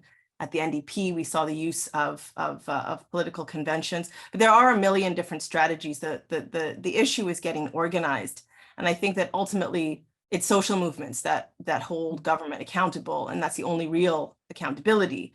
And so I think perhaps actually within the context of that question, it actually makes sense to talk about what are these obstacles to activism, right? And so I think clearly we have all the facts, right? We have history on our side. But we lack the amplification. We have a media that's unwilling to move beyond dominant narratives. They've done us very few favors, and democracy depends on getting critical stories out there. But we have these mainstream or corporate media that's funded through the advertising dollars of big corporations. That's who's on their boards, et cetera, et cetera. So what do we do? How do we get this courageous journalism? I think one of the solutions here is definitely increase funding for public interest media. But there are other obstacles to engagement. There's precarious work, there's just overwork, there's all these things make civic engagement so difficult. We're distracted. There's so many ads. There's no funding for these really important institutions that are challenging power. So, and then here we are in Canada, right next to the US, where the bar is just so low. We're always able to compare ourselves to the US and just sort of say, well, at least we're better than the US. And, you know, in terms of Indigenous struggles, for instance, where you do see a lot of action, you just see so much criminalization of dissent, right, with militarized police and whatnot. So I think something that I constantly come back to is this question, you know, that I feel has been, you know, running around my head since I was, you know, an activist in my youth, which is just like, what people just feel like they can't make a difference, you know, as individuals. And I feel like it's really important to look to history to just understand, you know, social movements work, protest works, organizing works. We're not doing enough of it, right? And there's lots of reasons for that. And things can happen also, you know, change often doesn't happen overnight, but things can happen very, very slowly. And then boom, you know, you have your Maple Spring or your Idle No More or your Me Too or your Black Lives Matter. You never know, right? So how do we encourage people to get into the ring? And I think part of that is, well, look, like understanding, right? Encouraging people to read, understand root causes, you know, make sense of what's happening, but also like a positive vision. And I feel like a lot of people have been talking about that today, right? In terms of expansion of the care economy, giving people a positive vision of like, this is what we're working towards. This is what we're building towards. And to make it clear through whatever means we have, you know, that vision, make it real through art, for instance, which is very powerful, that it is, you know, it is enticing and it's possible, it's plausible. Thank you. You know, what you're talking about makes me think about the analogy about surfing and riding the wave and how you never quite know when it's going to come, but if you're ready for it, you can really maximize the ability to do something, and it will come, and to be ready and prepared for it. And you can never underestimate either the value of organizing and relationship building. And I think sometimes people think that the petition in and of itself is what's going to get them there, or the demonstration or the mass rally, those kinds of things. But these things are many pieces that combine into what makes it possible. I'm just going to scan and see if any of you wanted to. Yes, Marjorie, you wanted to respond further? I realize that Jim hasn't talked and he might want to respond to these, but we didn't talk about, someone said, where's the class analysis and all of this?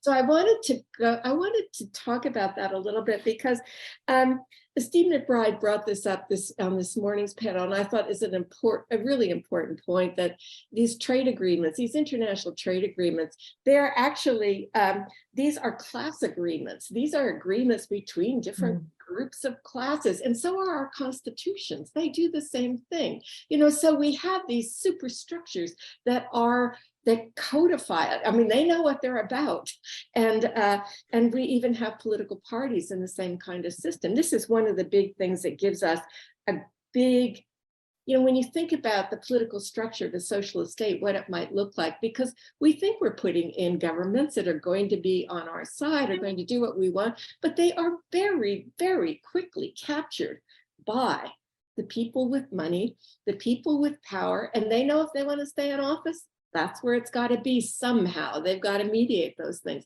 So I think that is always something that we're up against as a class society such as ours is, and when we want to institute change, and where lots of people are aware of it.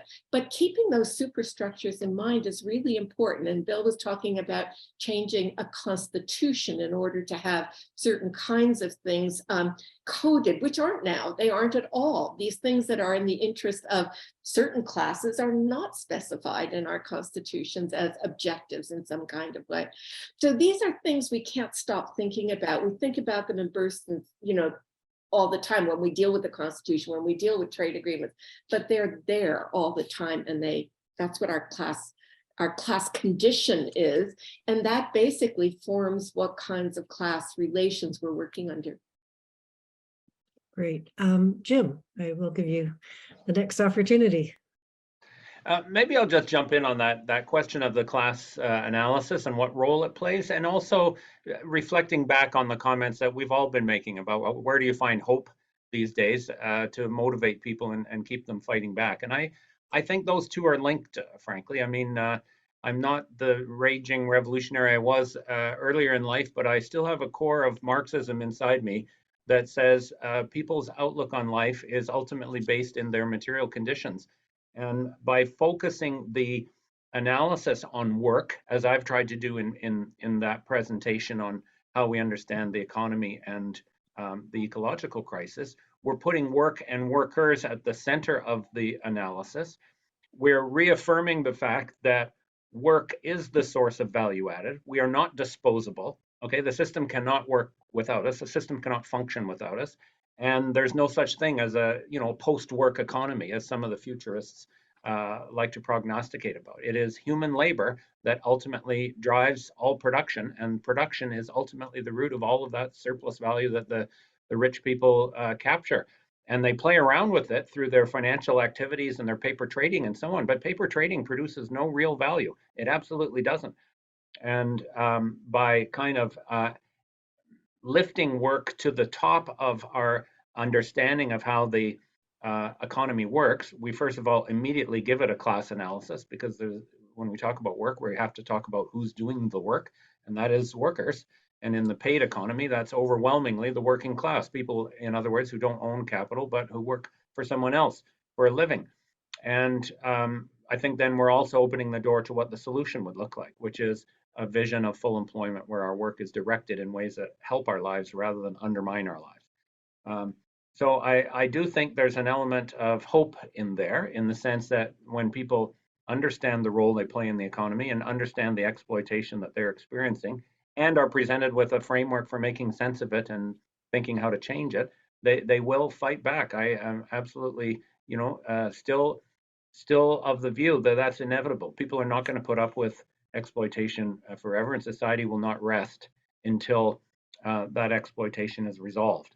And that's a very Marxist idea that in some ways is still a source of hope for me. Thanks. I'm going to cluster another group of questions a little bit. It really is about, many of you have identified that there needs to be a more dominant government intervention in terms of making these changes happen, and that's up against the resistance of those who are profiting, the corporate sector. So things like a just transition, the idea of nationalization, increased regulatory standards, expectations, all of that is juxtaposed against the possibility of corporate flight, transnational flight, which largely is in manufacturing and other industries, which has already been talked about, some of the gender and other issues associated with that. But I guess the nub of it is, like, how do you persuade government that if they were to do the right thing, they wouldn't just be faced with an exodus? So who would like to pick that one up, or any element of it?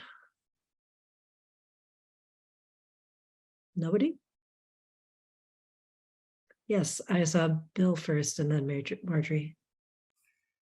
Okay, well, I'll just repeat a line that a colleague of mine who is now, like Marjorie, retired from SFU, but the economics department, Michael Leibowitz, he would say that, on the question of transnational flight, because it's a real threat, that capital strike threat is what's held over the head of all of us, right? Whenever people talk about just transition, nationalization, whatever, these big kinds of ideas.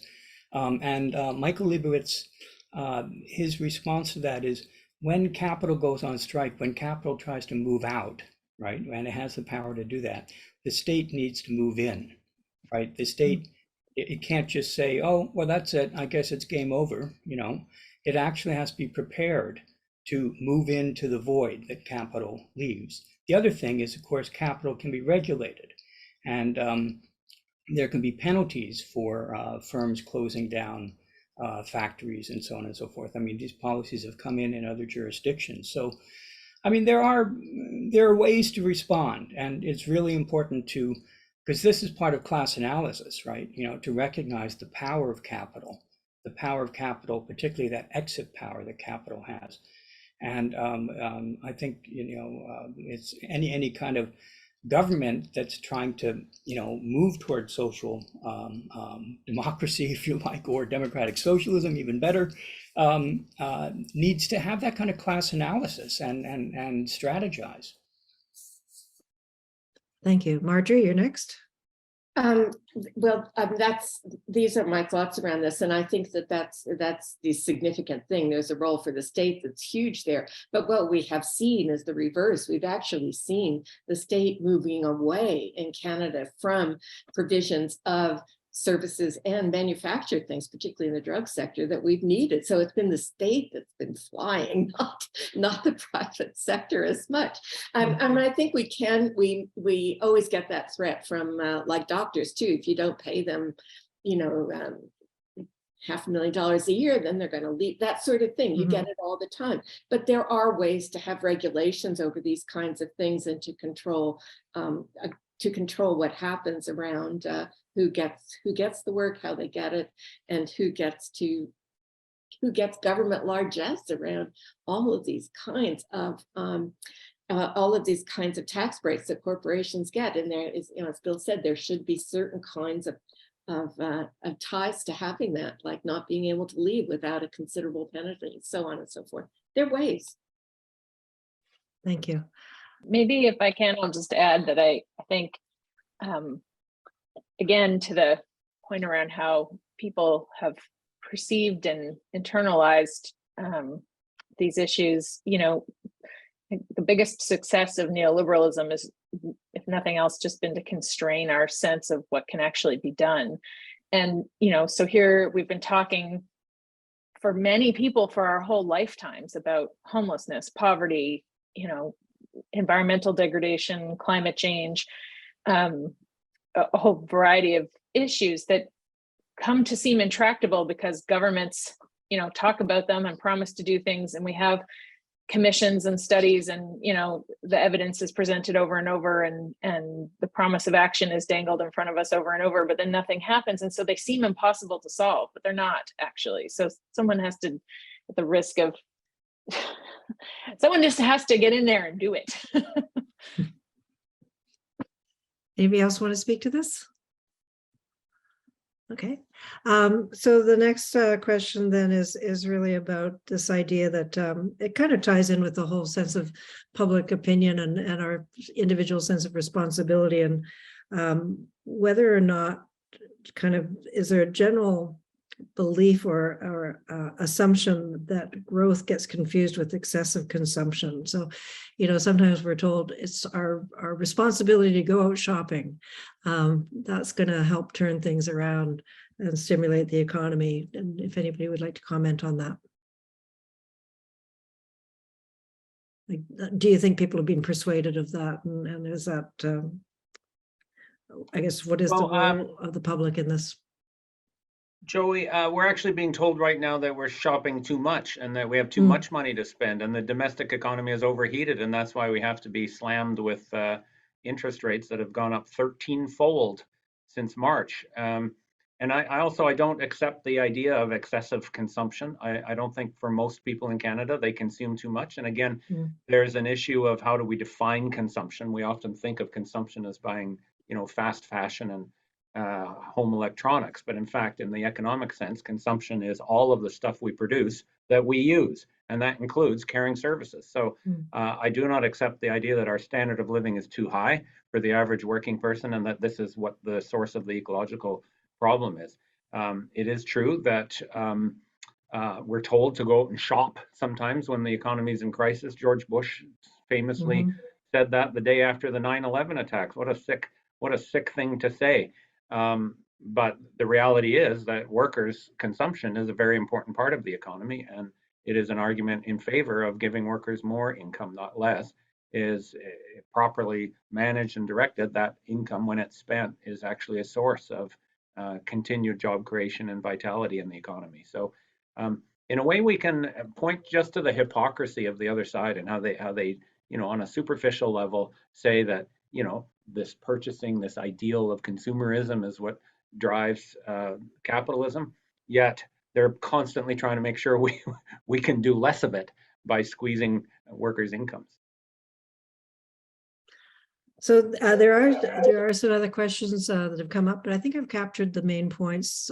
What I'd like to do is give each of you as panelists an opportunity to see, is there something that was either raised by another panelist that you'd like to ask them to go into a little deeper, or is there any kind of thing that you wish you'd said but didn't get a chance in the last a little bit more than 10 minutes? Marjorie. I just wanted to say that I wanted to follow up on what Bianca was talking about with regard to something very positive about the future and how things have happened, and that is the strength of social movements. I think we recognize this as an incredibly important part at different times. So for example, I was very, very active, and so the feminist movement was so important to me. It's changed, it's morphed, it does different things now, but it had extraordinary impacts that made a huge difference, as has the environmental movement has had extraordinary impacts. Now, often they were not what we wanted. They didn't develop as all the ways we wanted them to happen, but social movements are incredibly important for particularly for reining in fairly recalcitrant governments that could be on side, but don't feel the pressure. They've got to feel the pressure because they feel it from the right. They feel it from the corporations. They've got to feel it from us. And I think that that is a significant thing. And thank you for making that important point. Thank you. Anybody got a question for each other?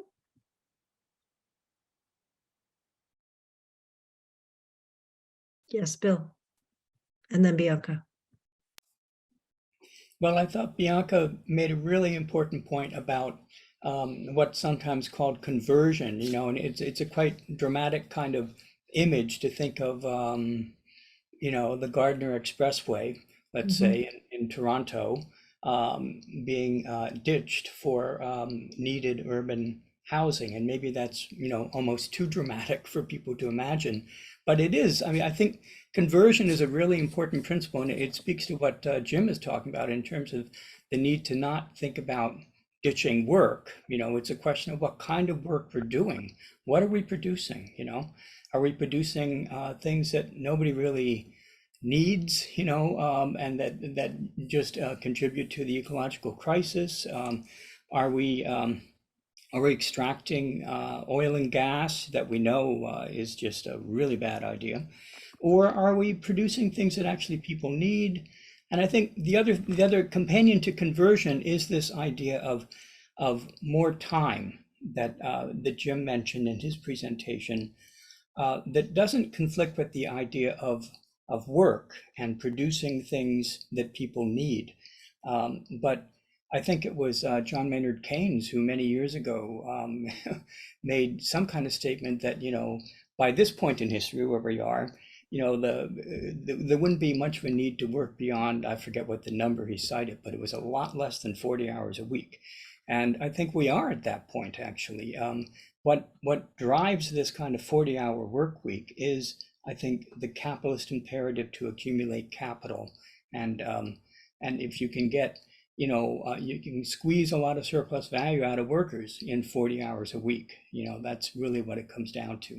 In my view, at least, it has everything to do with keeping the profit rate as high as it can be. Those are just some scattered thoughts. Thank you. Bianca.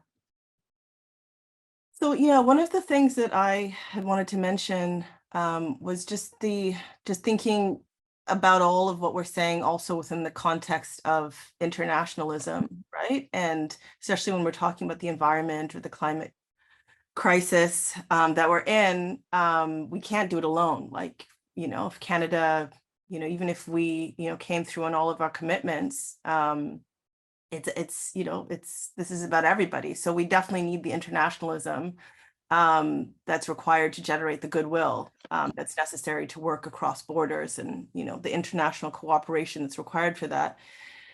And so, within the context of that, just thinking about,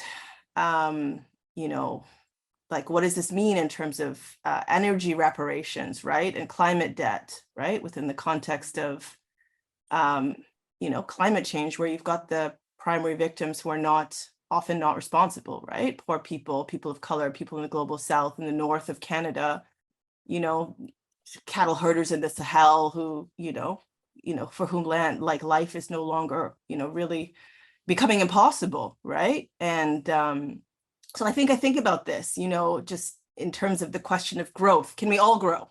It's a question that I have. And just the importance, I think, in Western countries, just sort of, coming to terms that that we remain principally responsible for these problems, and, doing what we can to commit to, repaying this debt, right? Whether this is, financing this, helping to finance the transition in developing countries or whatnot. But anyway, just thinking about the importance of embracing the idea of energy reparations, both within Canada, right, where, hopefully this is so much of the vision that the LEAP had around righting the wrongs of our colonial legacy, that hopefully many of the jobs and the opportunities of the next economy, Indigenous people, poor people who've been at the front lines of extractive development would be first in line. And I think similarly, we have to think about what that means internationally. So some of my thoughts. Really important points. Is there anybody else who would like to offer a thought as we near the very last part? Do you want me to put a zinger in there? One of the things that's been coming up in the questions has been BC specific, and how the NDP government has obviously struggled with some of these issues coming to the fore, and what advice would you have for them with the new premier and trying to find an answer through the next period with some of these things that would appear to be at cross purposes, or at least that's the way they're playing out. Anyone want to take a moment, and because you've only got two, Jim? Well, I know we're all concerned with some of the competing pressures within the NDP world, for sure. I will take an optimistic side on some of it. This government has done some things that are absolutely consistent with what we've talked about. They have republicized some of the care. The HEU convention is just happening down the street here in Vancouver, and they're on cloud utopia because of the jobs that have been brought back into the public sector by this government, and some of the other measures they've made, potential for public ownership and public capital projects in obviously the BC hydro world, which is conflicted and contested as well. But I do think there's some opportunities within this government to be incrementally pushing exactly what we've been talking about. Marjorie. I think with the new premier, there will be, there was a promise for nothing to change, and I understand why that happened politically, but I think there is an opportunity for more listening. By and large, so much of what's happened has appeared, at least to people, to be pretty much an inside thing, and so there is a feeling among supporters, and I think that's why there's so few traditional NDP members until the latest iteration of what happened. But I think it's because people really don't feel they have a voice, and I think it's time to listen to what is happening. And also, I do think they have to rethink their economic policy. If their major economic policy is going to be, and it is, the resource sector, that is going to continue to be a very serious problem for issues around climate change, but also for around dealing with other issues. The other thing I would advise is that they really shift away from this whole notion that they have to have surpluses and that they have these kind of faux budgets where they always overestimate what their deficit is going to be. And then lo and behold, at the end of the year, they come out with something miraculous. This is something we can see through, and this is damaging. It's very damaging to what we need. So right now, there's almost no talk of what's going on in the long-term care sector. I mean, they have done good things. I think that was very important to undo what the Liberals did in 2002, but they really have to go beyond that. I mean, we can't just say that we have to say that we have to do something around long-term care, and that is a disaster. It's fallen off the board. It's not even what people are talking about. So there's a lot of money available. Also, they have a very strange accounting system where the money they get from the feds, they treat very differently than anyone else does. So they have much more money flowing around that could be used on what is needed now in the social sector. And they have to focus on the social sector now. So I think shifting their economic policy so that it has a whole lot more focus on what the care sector can contribute and does contribute, and a whole lot less emphasis on resources as the future. So that would be my recommendations. Thank you. So I think I don't see any more hands. So I think we're at the point of wrap up, and it's also 3 minutes to the hour. So perfect timing. I just want to first of all thank Alicia Massey for having been the behind the scenes person to make this all go so smoothly, and a lot of preparation work. Anybody who's organized a conference knows how much detail has to be attended to and how much work that is. So thank you so much, Alicia, for that. From SFU, also to the organizers and the people who conceptually brought this forward and made it happen. Again, always a tremendous effort. And if it's not for people like you, none of this happens, and it doesn't inspire us to think bigger and deeper and more boldly. And so many of you brought forward incredible resources, and the work that you've done is a wealth of information for us to go forward with. And without optimism, there's no purpose in continuing forward. So I think it really is important to end on a note of, probably realism, but also to know that the change is possible. We've seen it happen, and we know that we can be part of it. So each of you has played a role in that personally. So thank you, Bianca, Shannon, Jim, Bill, and Marjorie, for everything you brought forward, not just to this last 2 hours, but all of your lifetime's work, and what I know will continue. I'm just going to remind people that, importantly, this conference continues tomorrow. For people who are registered, there is panel number 3 at 10 o'clock tomorrow morning, and you can use the same link, the Zoom link that you used to enter this session. So hold on to that. And I'm just going to pause and ask Elisa if I've missed anything just before we let everybody finish your day. No, you did an amazing job, Joey. Thank you all so much. Thanks. Thank you, Joey. Thank you, Alicia, and all the Joey, organizers. that Thank you was very much. terrific. I enjoyed the discussion. Thanks. Nice to see you all. Bye for now, everyone. Bye now. Bye.